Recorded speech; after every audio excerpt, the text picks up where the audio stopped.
This is professional wrestler Chris Rex, and you're listening to the Playmakers Blog Podcast, my only destination for sports talk radio.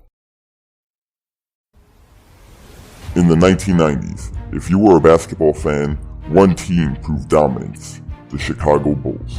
With an all-star team consisting of Scottie Pippen, Dennis Rodman, and arguably the greatest player in the NBA's history, Michael Jordan. In The Last Dance, ESPN documents the rise of Michael Jordan and the 1997 to 1998 Chicago Bulls championship season, which would ultimately be Michael Jordan's final season with the Chicago Bulls and the last playoff appearance of the Chicago Bulls after capturing what is known as the three-peat. As the ESPN series develops, the Playmaker will discuss the content and give you his thoughts and insight as a sports radio host and avid NBA fan. This is The Last Stand with the Playmaker. Ladies and gentlemen, welcome to the Playmakers Blog Podcast. This is the Playmaker here to give you another coverage of The Last Dance with the Playmaker.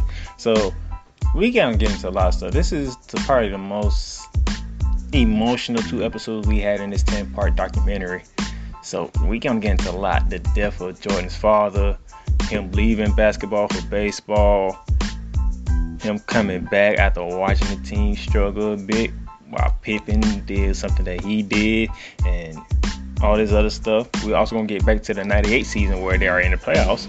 They play the Nets first and handle their business with that. But some little things happening there. They play the matches. We're going to talk about why that series was so important. And, we're going to get into other stuff like how Jordan was trying to push his team to be where he was. And kind of in a strange way, people felt like he probably was a tyrant at that, and that bothered him. And a lot more other stuff. So get your snacks, get your drinks, get whatever you need, do some homework, whatever it is that you're doing, because we're gonna talk about The Last Dance episode 6 and 7.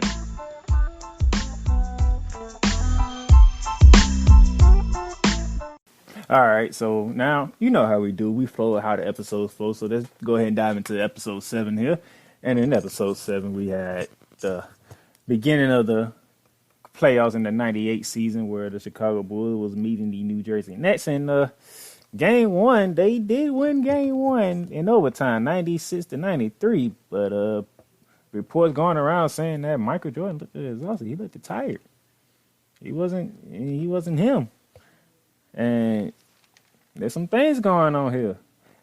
But, it is what it is, because eventually they'll handle their business and they will sweep the Nets. But we're gonna come back to that in a bit. So let's gonna keep on moving. So they went backwards into the 93 year. This is after they had already achieved a three-peat. They had beaten Charles Barkley and the Phoenix Suns to achieve a three-peat. Then on July 23rd, Jordan's father, James Jordan, was missing. He'd been missing for 3 weeks. Then on August, forgot the exact date, but in August, they found his body, and they caught it as a murder, robbery, homicide situation here. And that's just sad to hear that somebody in your family is dead. They've been missing for that long, and you don't know what to do. You don't know how to find them. You don't know where to go.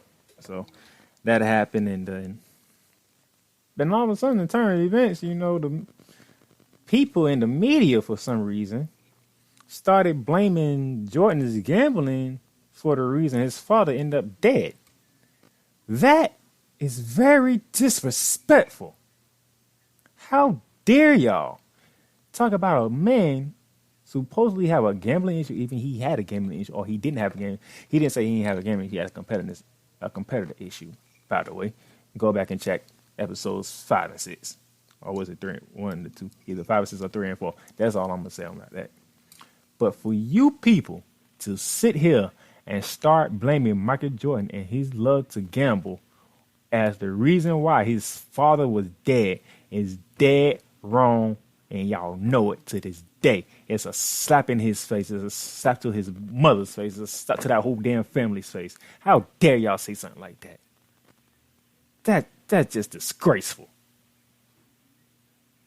Anyway, he goes to the Chicago White Sox and Blue Jays first game of the ALC Championship, the American League Championship, and then he throws the first pitch. And while doing that at the top of the box with people, word gets out, he plans on retiring. He plans on leaving basketball and moving on. Past mayhem happens at the game. Jordan goes out through the back door. As they say, the left door, but he goes out the back door, gets away from people and stuff. And then that was on Tuesday. That was a Tuesday night. So the very next day, on Wednesday, Jordan officially retires. David Stern, the commissioner of the NBA at the time, is there. Jerry Ronstadt is there. Jerry Caruso is there. Phil Jackson is there. Jordan retires. He said it wasn't the total end of him playing basketball, but he said when you retire, you can pretty much do whatever you want, which is true. When you retire, you can do whatever. It doesn't matter. You can do whatever you want. And then he goes play baseball. He goes down to Birmingham, the minor league team for the Chicago White Sox, goes down to Birmingham and go play baseball. That was the first game his father put him in. So, father passed away. Pretty much, he already had talked to his dad before his dad passed away about him leaving and going to baseball. Dad okayed it, so he was okay with it. Jordan's like, well, he's okay with it. I'm definitely okay with it because that's the first game I actually played was baseball. So let me go try baseball. So he went to go play some baseball. February 7, 1994 is when they made it official. Michael Jordan signed a baseball contract. He's having fun. He's playing baseball. He's having all the fun in the world. And then, things happen with the baseball season. But we're going to get back to that because they switched it back and they went to Scott Burrell. A nice guy, Jordan like to say. Well, Jordan did everything he could to make him angry, to bring the best out of him. But he couldn't because Scottie was a nice guy. Jordan said he caught him everything out the book. He tried to do everything, but he was just a nice guy. And during that part, other teammates said they feared Jordan. They literally feared Jordan because Jordan he had that personality of like, he going to do whatever it takes to win. If he got to get in your face to get you ready, he going to get in your face. If he have to get physical with you, he's going to get physical with you. Whatever it took to win the chip, Jordan was going to do. But that was just a small part of the season of the 98 that was in at that moment in time. But we're going to go back to the 94. This is the season without Jordan. Pippen is the leader of the team. Phil Jackson, Pippen, coach. This triangle offense is on the money. It is working beautifully. But they struggled a bit. They didn't have one of them best records that you expect for them. And after like 65 games, there was like 34 and 31 at the time. And, it was hard. It was hard. But they did make the playoffs. They swept the Cavs in 3 games, 3-0. They swept the Cavs in the playoffs. Then we get to the New York Knicks, who've been a nemesis of the Chicago Bulls since the dynasty happened. Still are. Down 0-2 against the Knicks in the East semis. Phil Jackson draws a play. Last seconds on the line, he draws the play up for Tony Kukoc. Pippen is pissed and doesn't like it. Well, how does Pippen respond? He doesn't get back in the game. Somebody tells Phil Jackson, hey, Pippen don't want to come back in the game. Phil's like, are you in or are you out? Pippen looks at him and says, I'm out. How dare you draw a play up for 20 Kukoc when I'm the best player on the team? As we know, if anybody who's a sports athlete, especially if you watch sports for a long time, you know how this goes. Best player gets the ball when the game on the line. Don't matter if it's football, don't matter if it's baseball, don't matter if it's soccer, don't matter if it's basketball. Game on the line, you put the ball in your best player's hand. The best player on the team was Scottie Pippen. Scottie Pippen knew it. Phil Jackson knew it. The team knew it. The world knew it. But, in Phil's defense, Phil said he had done his playing time during the season with Tony Kukoc, and Tony Kukoc has been hitting these shots to win games. So he's going with what he knows. Scottie don't like it because it's the playoffs. I'm the best player. Put the ball in my hand. I would carry us there. But it feels like, we've been doing this all season. I call plays with Tony Kukoc at the end of the games. He has hit. People don't like it. Pippen pretty much quit on the team at that moment in time. He did. That is called what it is. He quit on the team. That's because the ball wasn't in his hand. You have a right for argument, Pippen. Nobody's going to argue with you. Bruh, yes, the ball should have been in your hands. The ball should have been in your hands. You're the best player on the team. Game's on the line. You might get swept if you lose this game. You're already down 0-2 to the Knicks. You already can't stand the Knicks. But the play is drawn up. Pippen ain't going in. They run the play. Guess what? Tony Kukoc does what he always does. He hits the shot to win the game. 2-1, Knicks need, because the Chicago Bulls won game 3. Now, Pippen admittedly said if it was to happen again, he would probably do it the same way because he was the best player on the team. Put the ball in my hands so I can take us there. But don't forget everything else, Pippen. Don't let this one instant be a criticizing of Scottie Pippen. Scottie Pippen has done a lot for the league, has done a lot for the Chicago Bulls. It's just this one instant where he didn't feel he was being treated like the best player in the world. That's all that is. Anyway, they win game 3. Bill Cartwright goes in the locker room, tears in his eye from what B.J. Armstrong and others were saying, crying. And it's literally said to everybody, in front of Scottie Pippen. Scottie Pippen quit on us. Scottie Pippen knew. Scottie Pippen felt bad. That's a moment in time. Scottie wishes it never happened, but he won't change nothing that he did. He felt what he felt, and he's not going to be apologetic about it. I respect that. I definitely respect that. So, now the series is starting to turn the other way. From then down 0-2, now it's 3-3 because they Bulls won in game 6. And in game 6, that's the game when Scottie Pippen don't patch him in and push him to the ground. That's just as disrespectful. That's just they don't get no more disrespectful than that. You gonna dunk on me in a playoff game and then push me to the ground and stand over me. You disrespectful chump. But I like it. I love it. Scottie Pippen dunking on you and pushing to the guy, let him know. Yeah, I'm here. What you gonna do about it? Well, the Knicks won game 7. That's what they did about it. The New York Knicks won game 7 and they was moving on. Chicago Bulls season is done. Michael Jordan actually watched it. He was in the locker room with the baseball team watching the game, and hey, he watched it. He watched the Knicks win. Jordan was like, hey, he a fan. He enjoys the game of basketball. He might not be playing, but he's still going to watch. He like to watch in their private, so everybody would leave him alone. Instead of telling him, oh, Jordan got the issue coming back. He's watching basketball. He's watching Chicago Bulls. Can people retire and enjoy the sport that they played just by being a fan now? Can we allow them to do that? When Tom Brady retires, can we let Tom Brady, watch football and enjoy being a fan? Can we do that? When Drew Brees retires, can we do that? When LeBron James retires, can we let LeBron James be a fan of the game? We're not trying to figure out, oh, he got an itch to come back for the game. No. Can a man retire and enjoy the game? That's what Michael Jordan wanted. Look, I'm playing baseball. I'm enjoying myself. Can I just watch basketball and be a fan? Can he do that, please? Thank you. All right. As we continue on here, that's... Whew. Now we get back to the 98 season. They swept the Nets 3-0. As we talked about earlier, Michael Jordan lit in the sauce and stuff like that. And pretty much whatever Michael Jordan can use to motivate him, he's going to use. So while people talking about, he let this house, he let the tight, yeah, okay. They went on to sweep the Nets in 3 games, as suspected, okay? So that's that. Something else they talked about in the episode before I close this segment out is that there was a series there was a moment in the season. B.J. Armstrong was talking about it. The guy last name was Scott. I can't think of his name, but he played for the Washington Bullets.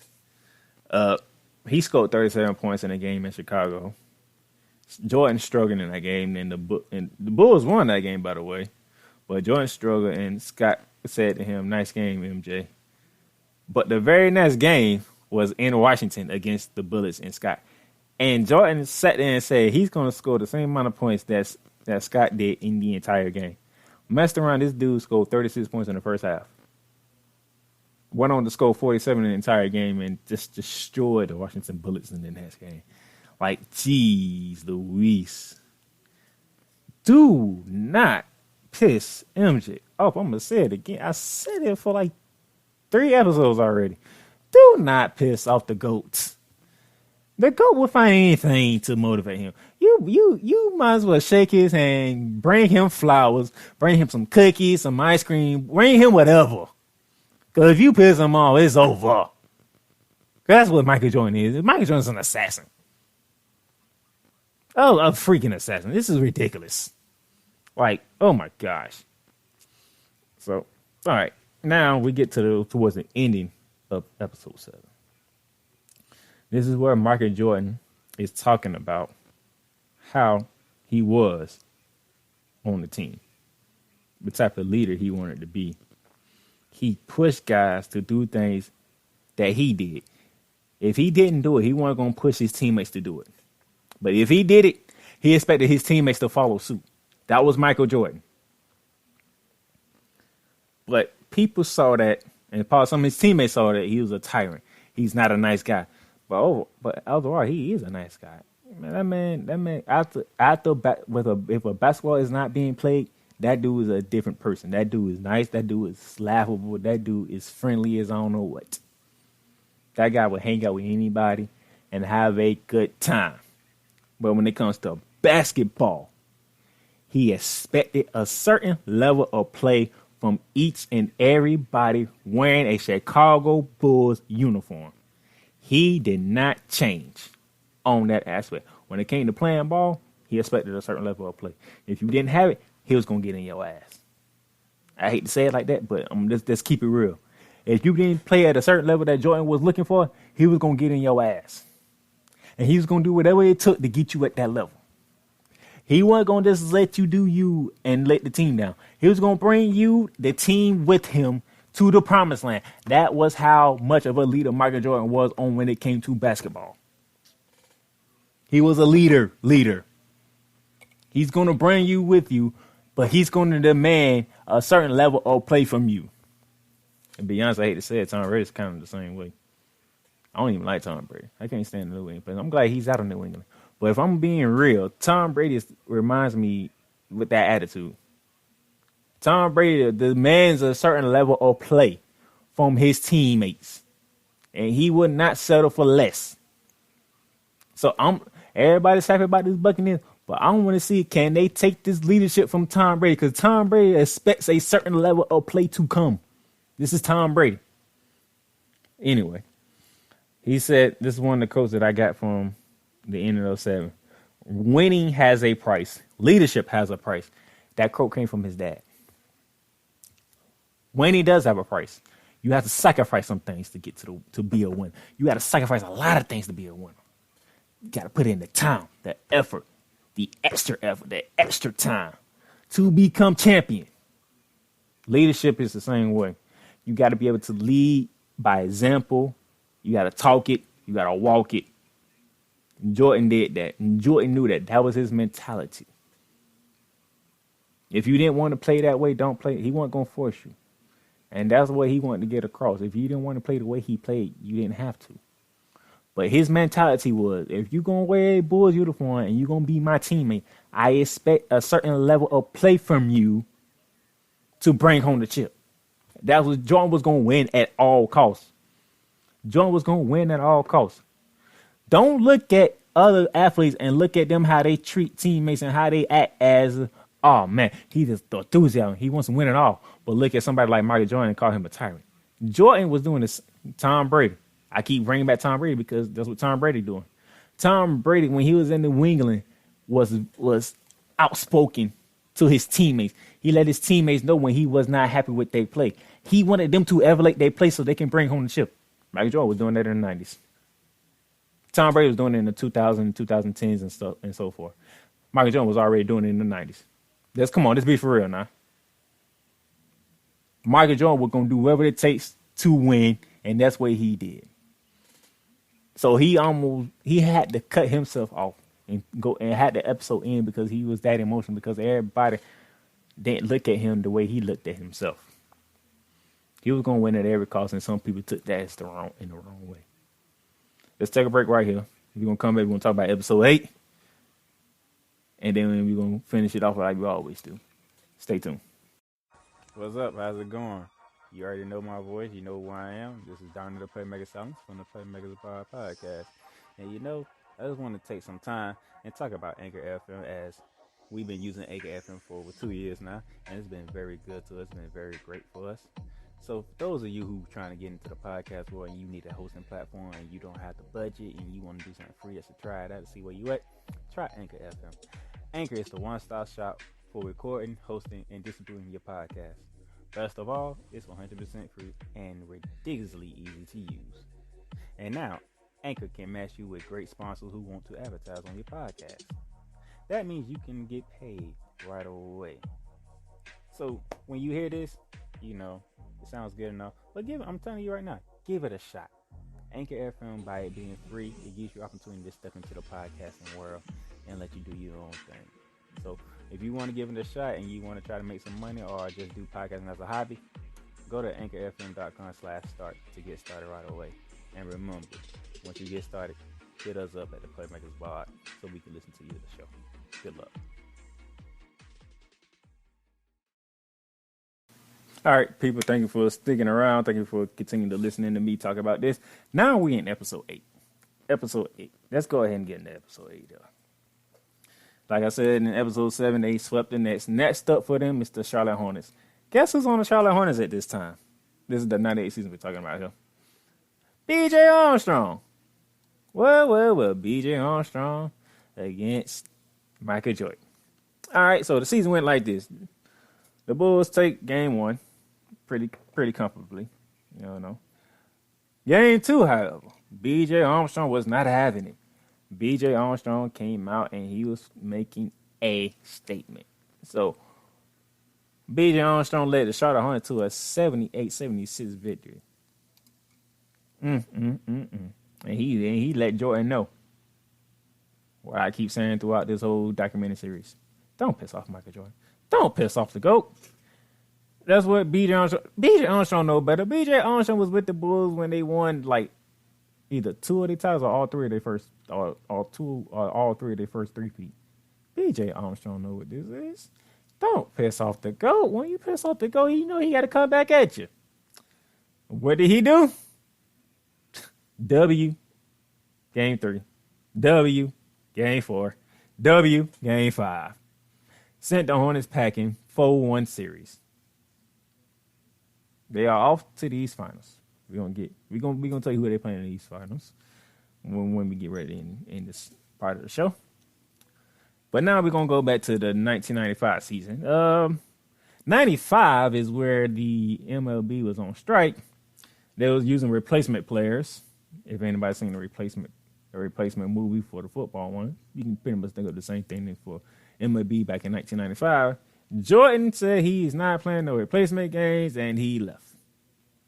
And when he left, he connected with teammates, mainly B.J. Armstrong.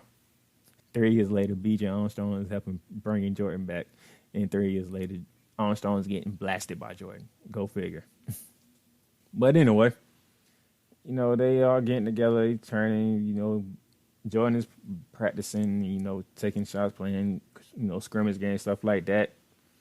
MJ returns, but before he returned, because he returned midway of the season, before the season started, they had lost Horace Grant to my Orlando Magic. And yes, I am an Orlando Magic fan, people. And I know this team back then. Horace Grant, Penny Hardaway, Nick Anderson, Shaquille O'Neal, Dennis Scott. This was before Bo Outlaw got there, or Bo Outlaw's rookie. I'm not sure. But I remember Bo Outlaw was part of that team too at some point in time. So yes, I know this team is my team helmet.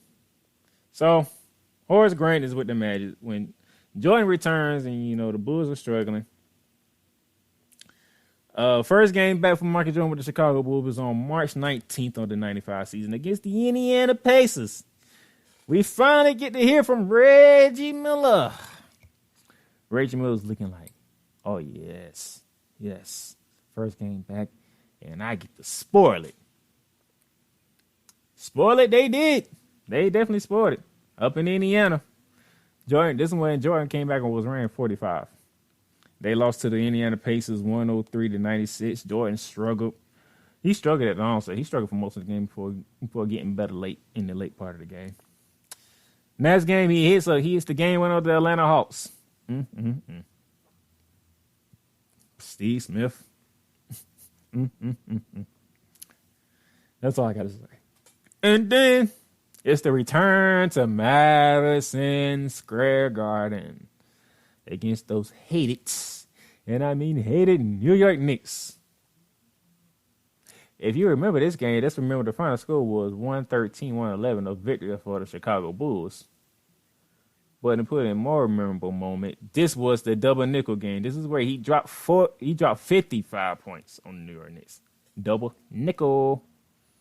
He dropped 55 on his first game back at Madison Square Garden. So, they got it going. They got it rolling. They picking it up. Now, they win. I forgot who they played in the first round of the playoffs. They beat them. We get to the semifinals of the Eastern Conference. It's against my Orlando Magics. It's against my Orlando Magics. They lost game 1 to the Magics, 94-91.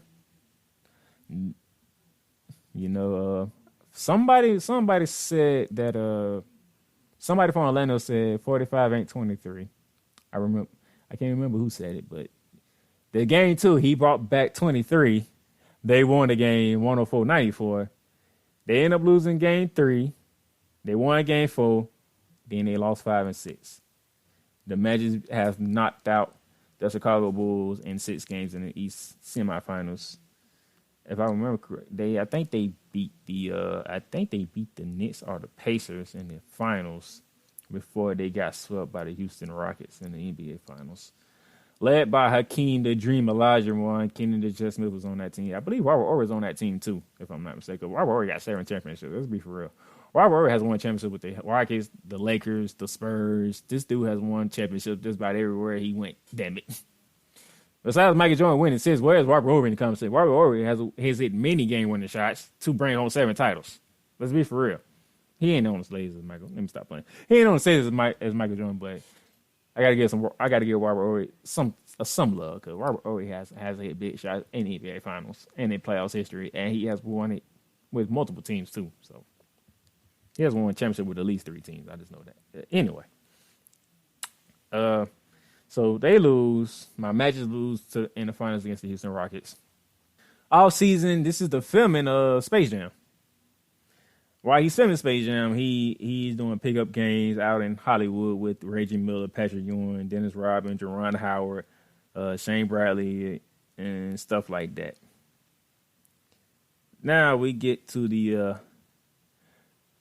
back to the following season, where after they lost, you know, Jordan is like, dude, we finna go ahead and work y'all. I'm gonna get back in shape. I'm gonna get ready for this. They won, now this is the 96 season here. They won 23 of their first 25 games. They were 23-2 after 25 games. If y'all know what season this is. If y'all know y'all history and y'all Chicago Bulls fan, you know what season I'm talking about. April 16, 1996, they won their 70th game and they finished the season 72-10. That's right, that's a 72-10 team. They swept the Heat in the first round. They beat up on the Knicks. They beat up on the Knicks in the semifinals, 4-1. And it's the rematch with the Orlando Magic. And let's just be for real. My Magic got their ass whooped. There was nothing. Horace Grant said that on the documentary. We couldn't beat them. There was no way. There was no way that Orlando was going to beat this team. Jordan came back with a vengeance ever since 45 ain't 23. He kept that in for a whole year just for that moment. They came out better, stronger than they weren't going to be beat. That was just it. It was over. It was done. So now they are in the finals. Gary Payton, Shawn Kemp, Seattle Supersonics. Gary Payton, the glove. one of the best on-ball defenders you have ever seen play the game of basketball. That dude can play some defense. He was a point guard. Sean Kemp, that boy is just athletic out this world. Y'all think LeBron was athletic. Woo, y'all think Aaron Gordon athletic. Woo, y'all think was that Levine athletic. Woo, Zion Williams athletic. Woo. Sean Kemp was athletic before athleticism was even a term. Sean Kemp. So, Bulls take games 1 and 2. They take game 3. 3-0. Oh, this series is going to be done. This series is going to be over.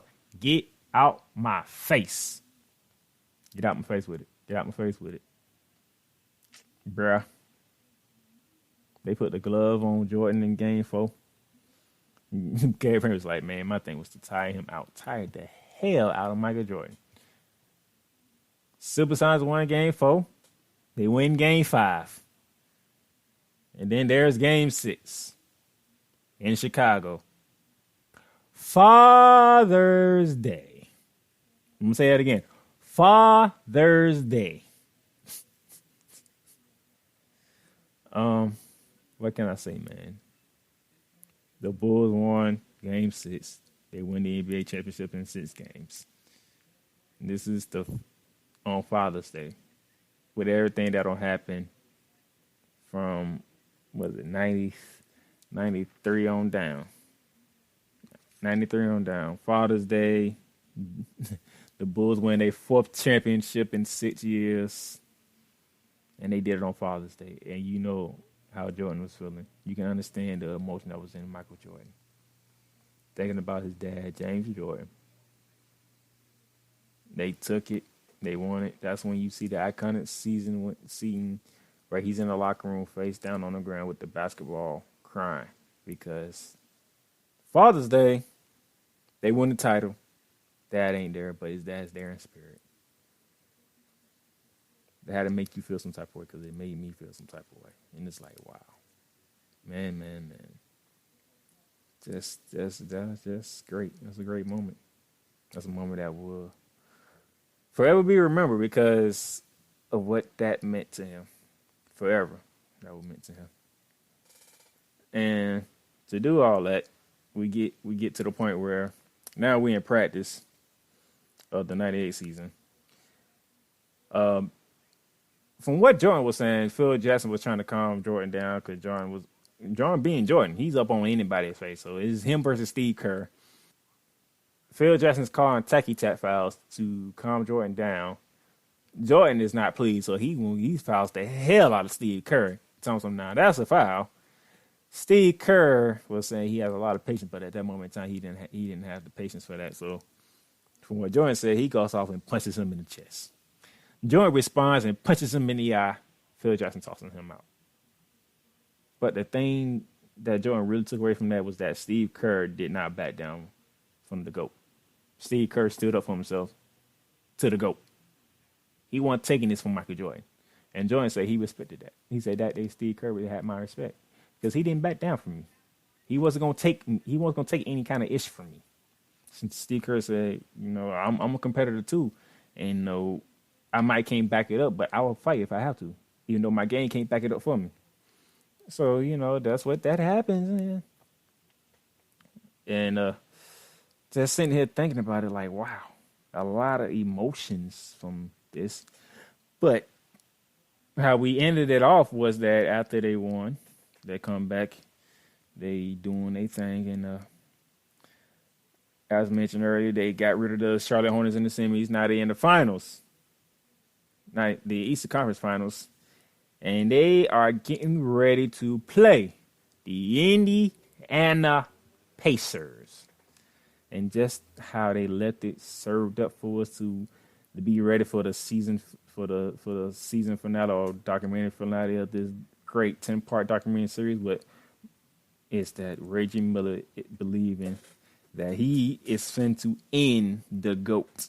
Because everybody knows he's not coming back to Chicago and this dynasty is over. So in Reggie Miller's mind, he's finna end the GOAT. He's finna end the dynasty. He's finna burn Chicago Bull Nation to the ground. But as I said earlier, those of us who lived back then, we know how this story went. We know how this season ended. But for those of you who don't, be prepared for Sunday, because you're gonna learn what I've been saying the whole time about the GOATs and the Chicago Bulls team. So we're gonna take a break right here, and when we come back, we're gonna talk for a bit, and we're gonna end the show off right.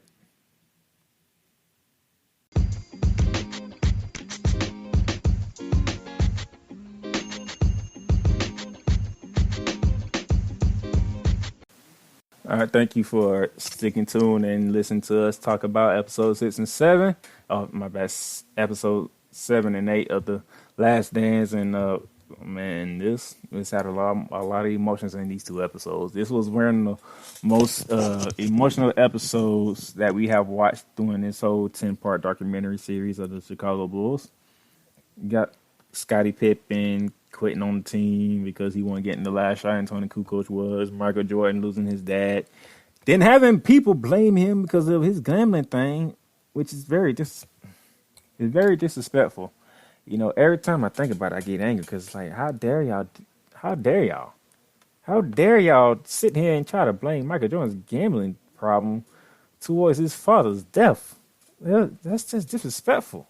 I mean, the media is still to this day. The media is still disrespectful. Like, matter of fact, ESPN accidentally released one of the Major League players' numbers and stuff. But lucky for him, he turned into a giveaway. So, but I mean, media is disrespectful at times, and it ain't just a little bit. They are very disrespectful at times. How dare y'all sit here and try to blame Michael Jordan's gambling towards his father's death? Like, good gracious. He leaves Chicago Bulls. He leaves basketball. He goes play baseball and stuff like that. He watches the Bulls lose to the New York Knicks in the playoffs. Hey, it is what it is. He comes back and tries to get back into it with the team. He's emotional at the end of Game 7, at the end of Episode 7, because he's explaining how he treated his teammates and what kind of mentality he tried to give his teammates to have. So yeah, that you had that. The strike of the Major League Baseball was kind of led to Jordan coming back. They lose to the Magics in his return season in the East semis. He wasn't the same. It's going to take a while for him to get back into it, but he did drop 55 on the New York Knicks at Madison Square Garden, his first return back to Madison Square Garden. He did go against B.J. Armstrong in the 98 season in the East semis. B.J. Armstrong got him in Game 2, but he let it be known. You don't piss off the GOAT. As I've been saying throughout this whole documentary, don't piss off the GOAT. They lose to the Magics in 4 in the East semis of the 95 season. They come back in the 96 season. They win. They go 72-10. They sweep the Magics to get to the finals, where they faced off with the Seattle Supersonics, Gary Payton, Sean Kippen, the crew. 4-2 win. On Father's Day, they finished it off in Game 6 on Father's Day. Very emotional moment. The emotion is just very, very touching moment. It's just that's what things happen when you do stuff like that. But that's what happened. That's what it is. During the season, Curry and Jordan get into it. Jordan gets kicked out of practice. A lot of stuff we have going on, but as we know, that was episode 7 and 8. This means there's only one Sunday left and 2 more episodes left. And we need more. We need more. This ain't enough. This ain't enough. It really ain't. Like, episodes 9 and 10. All right, we gonna learn how to end it. Most of us can already know how to end it, but 10 episodes is not enough for this dynasty. One of the greatest sports dynasty in history of the sports, the Chicago Bulls. 10 parts is not enough, but it's what they chose. So we're gonna sit back. We're gonna enjoy the last 2 episodes of this 9 and 10. We're gonna talk about it as we always do. So thank you guys for tuning in. Thank you for listening. Get at me on Facebook, down there, Playmaker Silence. Get at me at Twitter at Playmaker20, Instagram at Playmaker20. Y'all can hit me up with y'all thoughts, whatever it is that y'all want to talk about. If you want to talk to us as a brand, Playmakers Blog on Facebook. at Playmakers on Twitter, at PlaymakersBlog on Instagram. You know, hey, we doing some stuff. We launched our website. Our website is up, www.playmakersblog.com. That is ThePlaymakerz.com. Well, blog.com, should I say. And we doing a lot of good stuff around here. We got an online shop up, theplaymakersblog.threadless.com. Check out some shirts, get you some merchandise, get you some shirts, some jackets, some rugs, throw pillows, whatever. You can get it with the Playmakers logo on it or just the Playmakers name on it. You can do it. We support. Y'all can donate to our PayPal, the Playmakers Blog. Y'all can cash app us at $ the Playmaker. We're continue to build around here. Alex and his friend Riley had dropped the episode on Monday reviewing the Dallas Cowboys 2020 schedule. I will get into that because my rants is the first thing on it, but I'm not going to. I'm just going to stay over here where I'm at. Speaking of Alex, dark side of the podcast, I got another episode coming out tomorrow. Tune into that. Be ready for that. And thank you for all the votes and participations on Facebook and Twitter for the Best on the Mic tournament. We had another win in our column for Monday. Our new matchup is dropping today, so be on the lookout for that. Stay tuned to more what we got going on. So check out the website, check out the online store, get at us on any platform you want to get us on.